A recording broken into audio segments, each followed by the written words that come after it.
আমরা রাস্তায় থাকবো, আমাকে যাওয়ার মতন জায়গা নেই গে। কাউন্সিলরের দায়িত্ব হচ্ছে উচ্ছেদ হবে, পুলিশ আসবে, ম্যাজিস্ট্রেট আসবে, যেহেতু আমার এলাকায় No money, empty save, no good life, like a life. Honda Chowdhury আমার ভাঙ্গা দিয়া ওই আমার সরাই দিয়া ওই বিল্ডিং বানাইছে কেন?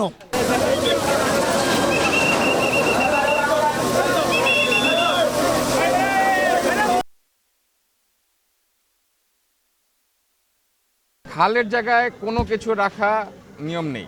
আমরা সম্পূর্ণ এটা উদ্ধার করব এবং আজকের থেকে আমরা খাল খননের শেষ করব। জিনিসটা হচ্ছে আমাদের এটা এক সপ্তাহ পরে করার কথা ছিল, যেহেতু একটা আলোড়ন সৃষ্টি হয়েছে সারা বাংলাদেশে, এটা আমরা এক সপ্তাহ আরেক সাইডের কাজ বন্ধ রেখে, বসিলার কাজ বন্ধ রেখে আমরা এখন এখানে কাজ শুরু করছি ইমার্জেন্সি। দ্যাটস ইট, আর কিছু না।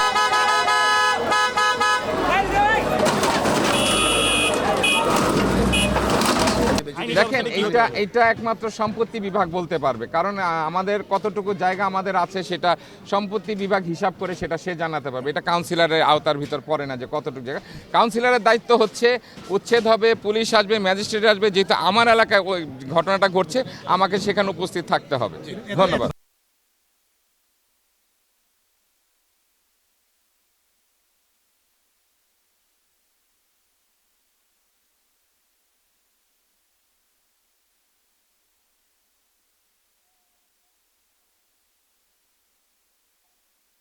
তারপরও আমার ঘরটাও ভাঙতেছে, এগো ঘরটাও ভাঙতেছে। আমি যে একটা খুঁড়ি উগলাম সেই শক্তি আমার তো নেই এখন। আছে একটা লেবার খাটাম, সেই টাকা আছে। No money, empty save, no good life, like a life, I am like a life. কালা জীবন জ্বলে পড়ে সরকার। এইটা যদি খালো ইয়ে থাকে বন্যা চৌধুরীরটা কি বল? বন্যা চৌধুরী আমার ভাঙ্গা দিয়া ওই আমার সরাই দিয়া ওই বিল্ডিং বানাইছে কেন?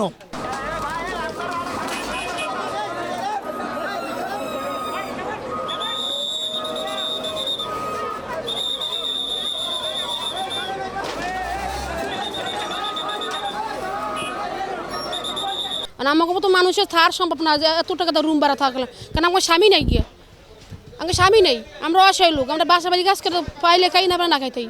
আমাদের ঘরের কালকে তো রান্না বাড়ি নেই গিয়ে, খাওয়ালা নেই গিয়ে, সব দিন না খাওয়া মানুষ।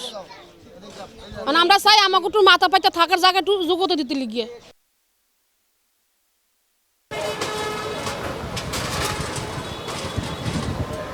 আমরা রাস্তায় থাকবো, আমাকে যাওয়ার মতন জায়গা নেই গে। প্রধানমন্ত্রী শেখ হাসিনা যদি একটু জায়গা দেয় তাহলে থাকতে পারবো, আর যদি না জায়গা দেয় এদিকে আসি ঘর বাড়ি এদিকে থামার, যদি কেউ যদি বেকু দিয়ে ঠেলে নিয়ে যদি হালে দেয় দিয়ে একবার ময়লার মতন, আর এছাড়া আর কোনো করার কিছু নেই গে।